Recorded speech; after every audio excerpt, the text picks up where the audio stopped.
Thank you. My name is Meheta, and I'm a partner in Shigeru Mine. Thank you for allowing us to speak. And Alban has given you some excellent information on how to get a patent and where to get a patent. The key point, I think, to consider is where are your products, where are your competitors, some of the factors that we've discussed here. So as we continue on our Around the World in 80 Minutes and we rapidly move towards lunchtime, we would like you to keep in mind some of the factors that we have discussed just now. One thing I would like to share before starting is my background and perspective and the basis for some of the information that I'm sharing with you today. I've been working in Japan for Shigeru Mine for the last 7 years, and I've been working in Shigeru for about the last 10 years. Before that, I had worked a few years as an environmental scientist and a few more years as a software programmer. And at the end of my career as a software programmer, I came to a tipping point and a decision was forced upon me. As a gamble, I had decided to try to enter law school, and I was able to either by skill or luck get into a law school program. And I told my boss in the software company that I'd like to go to law school at night.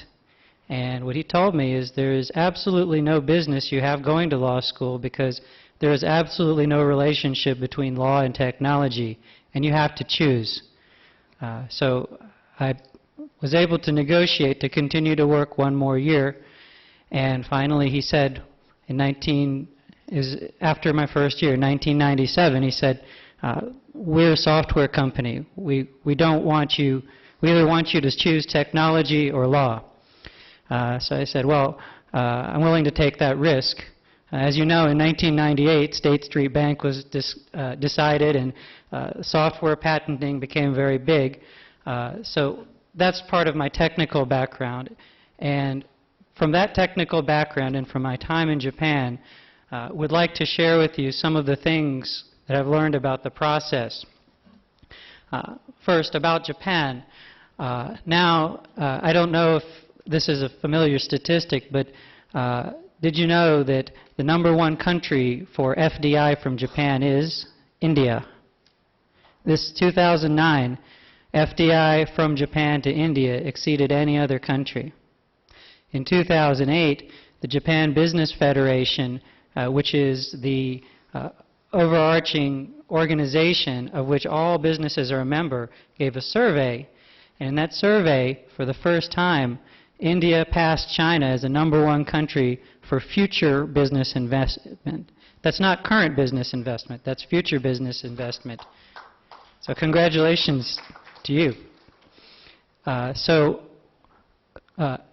Ancillary to that, I've received some requests from a lot of our clients and the Japanese firms that we deal with. What's going on in India? How do we file in India? And so the genesis of some of these materials was my providing information on the environment and the law in different countries to those clients. And I would like to share, as we move on, some of those perspectives that I've learned.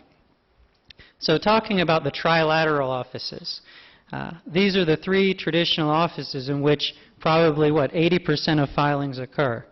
There is an animal called EPO, there's an animal called USPTO, and there's an animal called JPO. European Patent Office comprises a number of European countries. I'll show you a map later, but there are a number of European countries, and the market covered by EPC is about 600 million people. In India, that may not seem like a lot of people relative to the population of India, but it's about double the population of the United States and almost 5 times the population of Japan. So this patent you get by the EPO, it's an EP patent for the purpose of publication and claim scope, but enforcement is on a country-by-country basis. You still have to go into the individual country to do enforcement.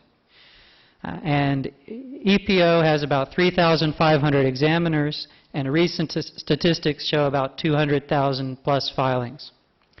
Now, USPTO was established in 1790 by the United States Constitution.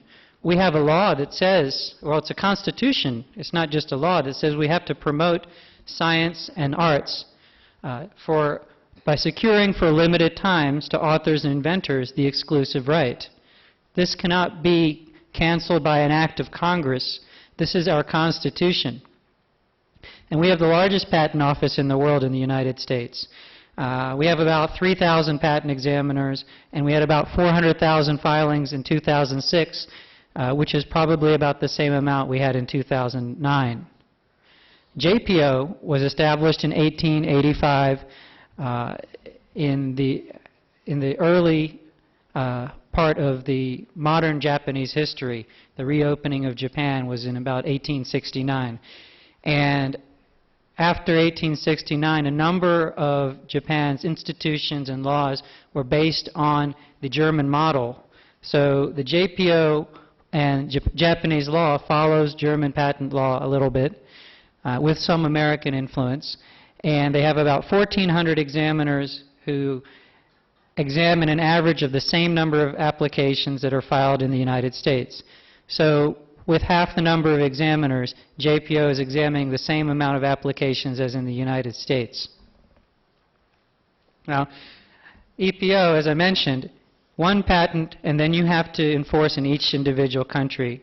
EPO has a very large database, and in application gives a very thorough search. But as I mentioned, you have litigation costs on a country-by-country basis. So here's a recent map, so you can get an idea what is EPO and what is not EPO. The dark yellow countries are states that recognize the EP patent for enforcement purposes and are basically full members of EP treaty. The light yellow colored states around Yugoslavia and Bosnia and these countries, they have been invited to join EPC. One country, Norway, is entitled to join EPC. And then the countries in the white, the Eastern European countries, have not yet joined EPC, and a separate patent needs to be filed in each of those countries. This is background on EPO. Now, I'll return. We agree so much that we're going to be going back and forth during this presentation. So I return to Alvin for discussion of China and India scenario.